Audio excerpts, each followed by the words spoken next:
Welcome to ThinkTech on OC16, Hawaii's weekly newscast on things that matter to tech and to Hawaii. I'm Duke Oishi. And I'm Nicole Hori. In our show this time, we'll take a look at Eric Dishman's visit to the islands.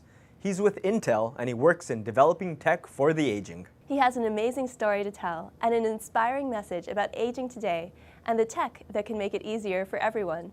We met him at an early morning program he gave at the Plaza Club, where the elder care community showed up in force to hear what he had to say.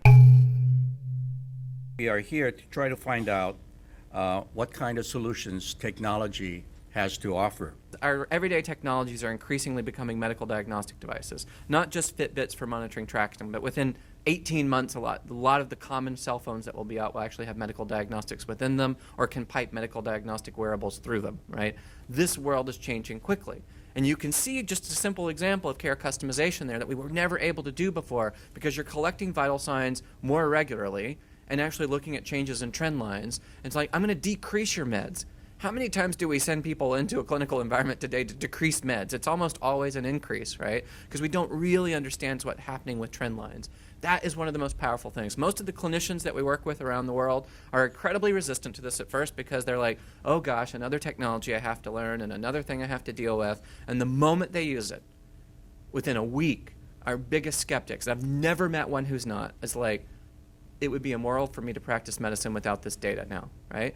And they can't sort of look at every single blood pressure reading, so you got to have analytics and algorithms in there that help them know when to intervene and who they can offload some of that to and when it's really critical, right? So this can be a problem because it can create way too much information, but if it's done right and built into a workflow and they're incentivized to deliver care anywhere, not just fee for service when you actually come visit me with a problem in the clinic or hospital, then the true experiment can start to happen and it can start to scale.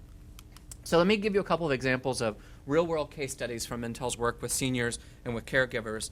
When we go do this work, I'm a social scientist by training. We studied over 1,000 elderly households in a good 24 countries at this point, and that number's growing. When we go study them, we discover that we go study their caregivers, we go study their professional caregivers. If they have a hip fracture, we go study their hospital experience. If we can get the clearances to actually go into the hospital, we look at the whole care team. And what you see good caregivers do, and this is from our Alzheimer's studies, you see these families doing everything they can to sort of help their folks stay independent living, right? Somebody with dementia, family caregivers leaving notes on the door, do not let any strangers in for winning. Later they added a second note here that said, and by the way, you can't remember the difference between strangers and familiars, so just don't open the door, right? I mean, they're doing everything they can if they're caring caregivers to actually help them stay independent, right? Some of these are more depressing to read, right? This is the book that they would put in. You were married for 68 years to Phyllis. She loved you very much. God took her away from this earth on November 17th, 2002. You were at her side to say goodbye and give her a kiss. She's still in our hearts. We'll miss her. Look into the photo albums. Each morning, the father would forget that she was gone. He would go, they had a big wandering problem previous to this. He was looking for her. And they finally sort of put two and two together. And the rhythms that we build as humans for long relationships are still there, even though the person is gone. And if you have memory loss, this is a caring family who figured out what were some of the triggers for his wandering and put, simple technologies, a book with some paper, right, in place to actually help those caregivers cope. Dad, every evening, take off your briefs, put on your pajamas, put used underwear in the dirty clothes basket. I remember for me, I grew up with a grandmother with Alzheimer's, but it's different than for every patient. I remember the very first day of field work I did on the Alzheimer's study. It was incredibly empowering and incredibly depressing field work to do. I walk in, and there's this gentleman, and we were in Rochester, New York, but he wanted to show me something in his backyard in the middle of a blizzard. I was like, oh, okay. And he was trying to put on his jacket. And he could not button his jacket because he could not remember how to do it. He knew he wanted to do it, but he couldn't remember how to do it. And I'm there with some engineers who are like, I had no idea there was anybody on the planet that didn't know how to button their jacket. And of course, they're starting to think, well, gosh, there's ways that we could actually help him figure this out with technology, right? This is one of the reasons we take the engineers into the field to see what the lived experience of caregivers is really like. I'll tell you a quick story, by the way, and we should talk about the sort of gendered aspects of this. When I first started proposing technologies to actually help older people and caregivers at Intel, Intel's primarily dominated by white male executives who aren't caregiving for their parents or their spouse's parents. It's usually their spouse who's actually doing the caregiving. And there was a senior executive at Intel that was blocking me from doing any of this. And he's like, you come in and present it to me and convince me that there's a market here. He says, I just don't think there's a market here. I'm thinking, okay, the cost of caregiving in the U.S., informal caregiving, is like a $457 billion silent economy that people are struggling to do without any technology. But okay, so I sort of go in and I show him some of the prototypes and some of the things that we've been testing with caregivers. And he's like, I don't know. And I said, get your wife on the phone. It just occurred to me, and I was sort of being brazen. When you have cancer, you'll just say things, just like, whatever. What are they going to do, fire me? I mean, that's not as bad as death, right? So I was like, I'm like, get your wife on the phone. And if she says this is not interesting, then, and I don't know his wife, but he's like, okay. And he's the kind of guy who will take the challenge. So he gets his wife on. I described to her verbally. She can't see the PowerPoint, what's going on. And she's like, oh my gosh, honey, that's the first thing you've worked on at Intel in 20 years I would actually use. She's like, you got to do this, right? I mean, it was a key moment. And he was just like, okay, you're funded, right? I mean, it was as simple as that. This is one of the problems that we have. And we, as men running businesses, aren't often aware of how much time and the true cost of the caregiving because our wives or our spouses are actually doing it for us. And it's a real issue. It's not true as a blanket statement. There's many men who do caregiving, but in general, this is true. And it's one of the invisible economies that we actually have to figure out how to put infrastructure and technology for. This is Stan from our Alzheimer's study. He's a young person with Alzheimer's. He has a range of issues, and it was in very bad demented state when we were here. And his wife was a 51-year-old reporter and still trying to work as a reporter. And boy, these are hard things to go back through. His wife was, she one day says to me, she said, Eric, I am not a bad caregiver. I'm not a bad person. I just sometimes I'm exhausted and I need to leave him alone and nap, or I have to go get groceries. There's no one else to do this. We moved to the West Coast and then he gets Alzheimer's and we have no support system here. And she's, middle class, though quickly becoming lower class because of wiping out their finances. And, what did we do? Sharing's here with me. Her husband, who was an engineer in our group, amazing guy with sensors, just built some sensors that allows to have a chair sensor that would just alert her if he got up. Most of the day he would sit in the chair. But sometimes he would get up and wander, and it terrified her because she's like running to the nearby grocery store, and she's left the house for 45 minutes. She's like, if social services found out, they'd just take him away from me, and I'm not bad. I don't know what else to do, right? I mean, a simple sort of $5 part of parts, with a sensor in the chair that sort of alerted her cell phone to let her know he's gotten up and gone, right? We didn't productize this. We were just trying to show the technology ecosystem the needs and the opportunities for the kinds of things that would be out there. Simple solutions that could have powerful effect on people. So it is a global competition. The EU has set an audacious goal of adding 2 healthy quality years of life for every citizen, and they're putting policy and infrastructure in place to do that. Australia has built this future-proof national network so that you can build a ton of services on top of this personal health record network infrastructure, not just the EHR, but all this other kind of data that we're going to need to collect. And they're allowing industries to sort of build on top of that. China's building age-friendly cities from scratch and doing significant multi-billion-dollar retrofits of existing cities.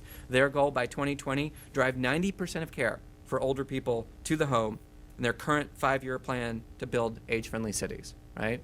What's Hawaii's 2020 plan? What are your goals? Make them audacious. If you don't achieve them, fine, but at least you aim for something that was, out of the park, and the progress that you did made was great. In the bank. Now, as I see this, neither does healthcare. I may need a hospital, but I don't have to go to the hospital for my healthcare. That's the exact same thing that we face in the financial institution. You can do your banking, you just don't need a bank to do that. So how are we shifting all of that into our work practices and our strategies? Technology has advanced so much, and it's exciting to see this kind of stuff because we have to, because life is moving at a 24/7 pace. If anybody has an 8 to 5 shift for us, please let me know. So we went out on a path to look for technology, and that's where I went to a conference called Healthcare Unbound. And I actually saw Eric Dishman speak, and he was just as inspiring. And we came back and said, we got to do this. We got to do this. And, we don't have the wherewithal of Intel, but how can we put this together using off-the-shelf technology? There was a lot of off-the-shelf technology out there. There's motion sensors, there were Bluetooth telehealth devices, there were PERS systems. None of them talked to each other. None of them were standardized, and none of them certainly fit together within a plan of care to keep someone at home. Fortunately, at the time, and thank you to the state of Hawaii, we had Act 221 that provided a very favorable environment for companies to write software, innovative software and innovative technology. So we took advantage of that fact, created a qualified high-tech business, raised Act 221 funds, and we wrote software that would then connect all of these off-the-shelf technologies. So our kids are actually really excited about the future of technology. But at the same time, if we don't create these technology industries or technology companies or healthcare technology companies, what happens to our kids? Where do they go? And like for most of our kids, they'll actually go away. And all of a sudden, that young population that we need to keep our economy vibrant actually leaves. But more importantly, I think, too, is what leaves with these young people is our way of life and the way we live here in Hawaii. And that leaves Hawaii. So there's a lot of impact when we don't think about how do we bring and how do we support and grow a technology industry. After the program, Eric came to our downtown studio, where we were able to interview him at length about his life and work. Exactly where are we on the continuum of developing tech, Intel and otherwise? It sounds like a lot of monitoring people and making sure that if they fall or get hurt or otherwise need help, somebody can be on the way. But where are we on the continuum of looking for even further functionality? If we want people to age in place in their own homes, it's not like technology is a magic pill that's going to solve all the problems, but it is a tool that we can use, and there's several sort of pieces that need to come together to make this aging in place infrastructure work. The first is just broadband, and if we don't have the basic connectivity to allow remote video conferencing between caregiver and son, or caregiver and father, or doctor and nurse, or doctor to patient, then all the rest of this stuff sort of falls apart, right? And not just the sort of broadband that we've become comfortable with. One of the things I worry about in the U.S. is we keep building a broadband infrastructure that's just about us sending movies and cat videos around and all of that. In places like South Korea, they've built a pipe that's 10 to 25 times faster than what any of us have access to in the United States. Let's say your mom's really sick, she's got 6 specialists, her primary care doctor and her surgeon, right? They can do multi-party video conferencing. It looks like the Brady Bunch, right, or CNN with all the sort of experts up there. High definition, rich video conferencing with all 8 players: mom, you, me, the family caregiver, the neighbor, and the professionals.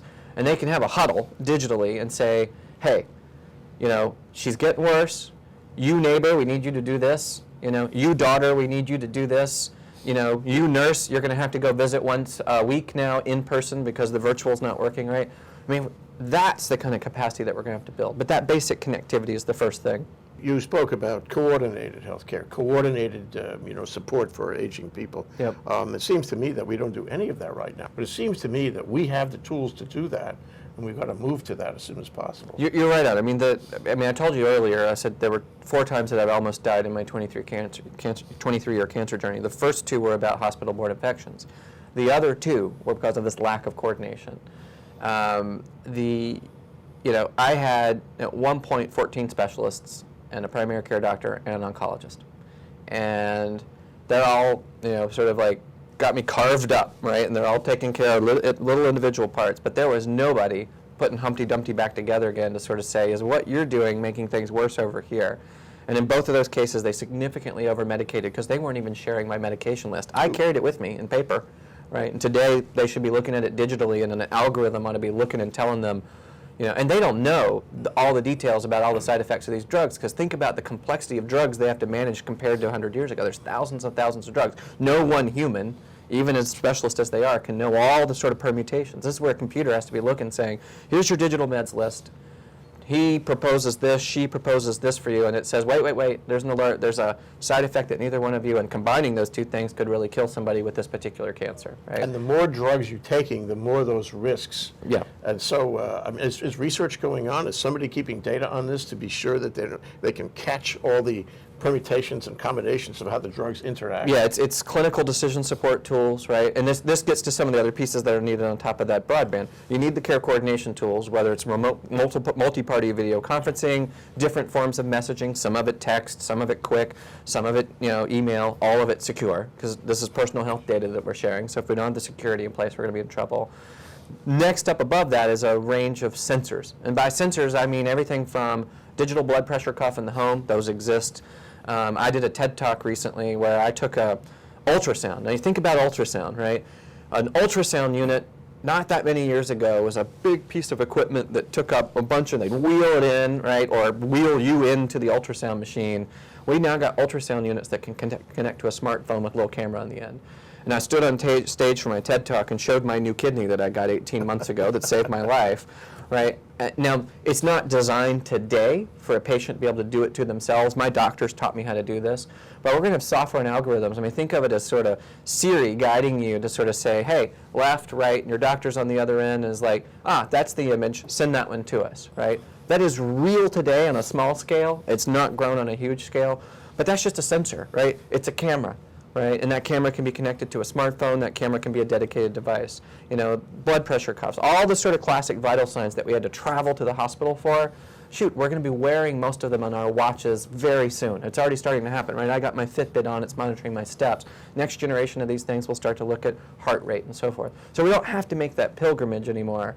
And all of these sensors are going to generate a lot of data. So that pipe that we built at the beginning better be ready for all that data, and it's got to be secure.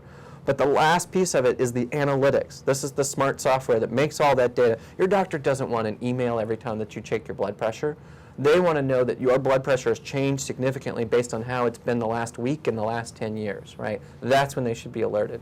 So you got to have software agents and analytics on top of that that are making sense of all that data, making sense of it to you so that I can understand it as a patient who needs to take more responsibility for my own care, making sense of it for your family caregivers who may be part of that network, and making sense of it for the professionals. So those are the main elements, right, that are coming together.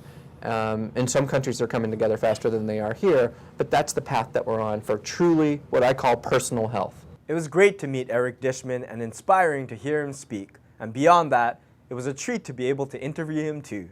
As tech has changed our world, so it has changed everything around us, including medicine, and of course, quality of life for the aging. We can live longer now, but this new tech can give us not only longevity, but quality of life in our elder years, where that was not possible before.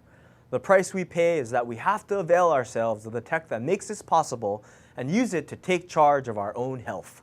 People are not yet comfortable with this new responsibility, and Eric's message is that we are in a new time with great opportunities. But it's more than people that are in transition. It's all the institutions around us, including the healthcare industry. Hawaii can and should be a global leader in this area. We need to build and bring the best tech we can to care for our elders. Eric Dishman was only the beginning of the conversation. Now it remains for all elder care agencies and organizations to keep it going. And ThinkTech will be there. We like tech, and we like tech that can enable people to age in place. So we'll be back with much more on this subject.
And now, let's take a look at our ThinkTech calendar of events going forward. ThinkTech broadcasts video and audio for all of our talk shows live on the internet from 1 to 5 p.m. every weekday afternoon.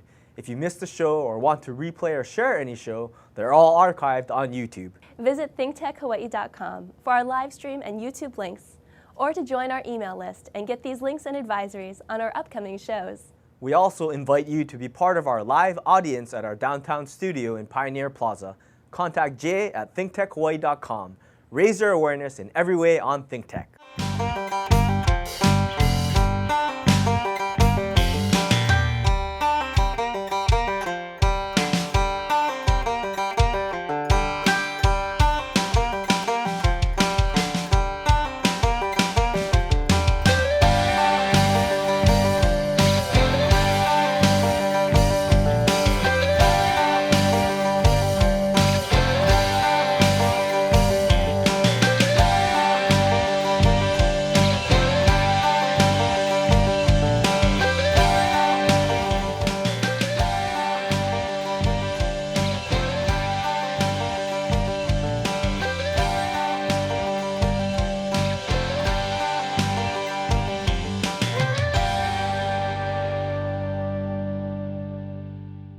On Wednesday, May 21st, ThinkTech will present a luncheon panel program at the Laniakea YWCA called Finally Finding Our Future in Kaka'ako. It's a study of where we are in the development of Kaka'ako, the issues involved, the solutions forthcoming, and the live, work, learn, and play future of the jewel in our city's crown. A stream of speakers and viewpoints from an array of principals and stakeholders, moderated by Steve Petranek of Hawaii Business, will help us connect the dots. Sign up early on ThinkTechHawaii.com.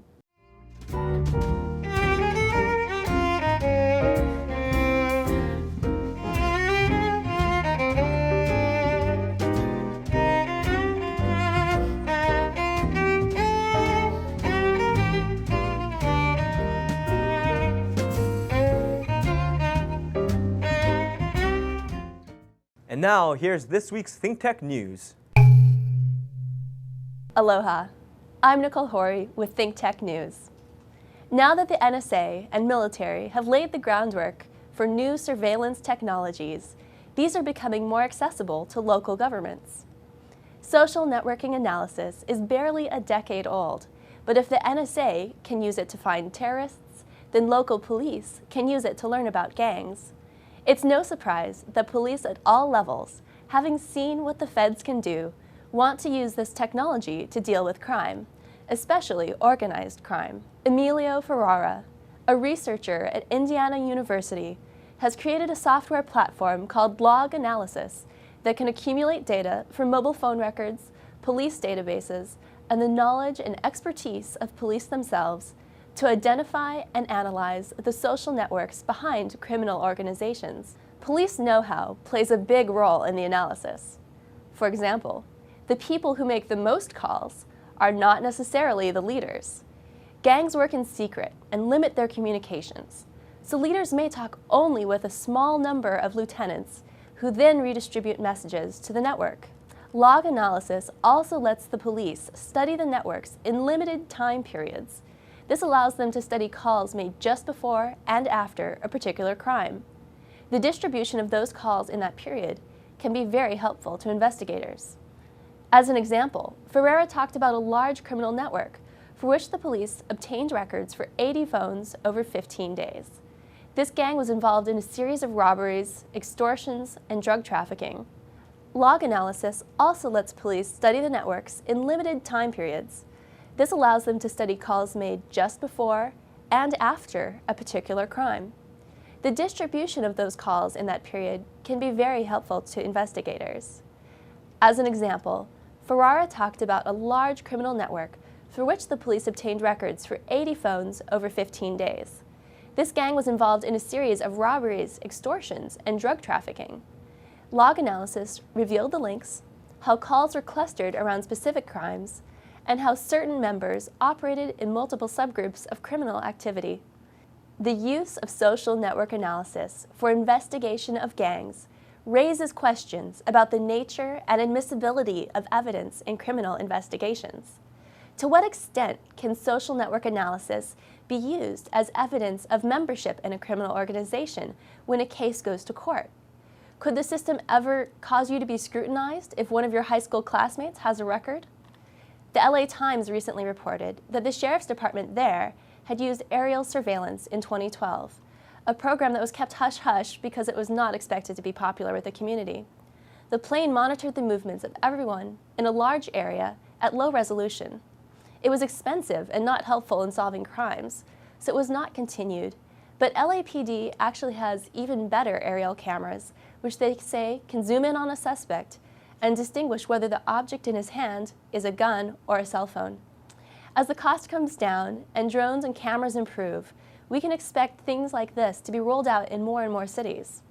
With technologies like this now being experimented with across the US, it doesn't seem like we're far away from Tom Cruise in The Minority Report, where technology was smart enough to actually predict crimes before they happened. Nicole Hori, ThinkTech News. We'll be right back to wrap up this week's edition of ThinkTech. But first, we want to thank our underwriters. Castle & Cook Hawaii, 160 years of investing in Hawaii, creating communities, and providing for the needs of our state. Collateral Analytics, a Hawaii-based tech company empowering the real estate industry to make better informed property investment decisions. The Foreign Trade Zone, bringing the benefits of the Foreign Trade Zone program to Hawaii businesses and entrepreneurs. Galen Ho, a senior executive of BAE Systems, a global defense, security, and aerospace company. Hawaiian Electric Company and its affiliates Maui Electric and Hawaii Electric Light on Hawaii Island. Hawaii Energy, your energy conservation and efficiency program, created to help Hawaii residents and businesses adopt a clean energy lifestyle.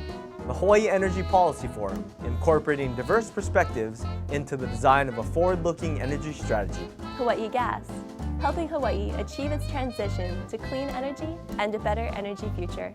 Hawaii Pacific Health, bringing technology and teamwork together to transform healthcare in Hawaii. The High Tech Development Corporation, the state's leading technology agency. The Scheidler Family Foundation, supporting many educational, cultural, and charitable organizations in Hawaii, including ThinkTech. Okay, Nicole. That wraps up this week's edition of ThinkTech. Remember, you can watch ThinkTech on OC16 several times every week. Can't get enough of it, just like JFI Dell does. For additional times, check out oc16.tv. Definitely, Duke. For lots more ThinkTech videos and for underwriting opportunities on ThinkTech and OC16, visit thinktechhawaii.com. Be a guest or volunteer, a producer or a studio intern, and help us reach Hawaii. I'm Duke Oishi. Thanks so much for joining us on ThinkTech. You can watch this show throughout the week and tune in next Sunday evening for our next important weekly episode. Aloha, everyone. I'm Nicole Hori. See you next time.